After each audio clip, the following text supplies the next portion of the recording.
जळगाव जिल्ह्याचे पालकमंत्री गुलाबराव पाटील यांनी जळगावमध्ये कोविड काळात औषध खरेदीसह अनेक विषयात केलेला कोट्यावधींच्या घोटाळ्याची चौकशी करावी असं पत्र शिंदे गटाचेच एक आमदार चिमणराव आबा पाटील यांनी एकनाथ शिंदेना दिलं आहे की नाही हे स्पष्ट करावं। ते पत्र माझ्याकडे आहे आणि माझं त्या संदर्भात संबंधित व्यक्तींशी बोलणं झालंय आणि त्या घोटाळ्यामध्ये साधारण तो 27 कोटीचा घोटाळा आहे। त्या घोटाळ्यामध्ये तेव्हाचे त्या वेळचे सिव्हिल सर्जनना निलंबित करण्यात आलं होतं।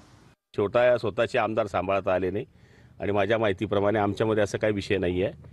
या गोष्टी झालेल्या आहेत। कोणतरी काळे नावाचा माणूस कोर्टात गेला होता, कोर्टामध्ये ती केस या ठिकाणी फेटाळलेली आहे आणि कोरोनाच्या काळामध्ये सगळे अधिकार हे कलेक्टरचे असतात, कारण की तो या ठिकाणी आपत्ती व्यवस्थापनचा अध्यक्ष असतो। पालकमंत्र्याचा काही त्या ठिकाणी पाहिजे त्या प्रमाणात संबंध येत नाही। पालकमंत्री फक्त सूचना करत असतो।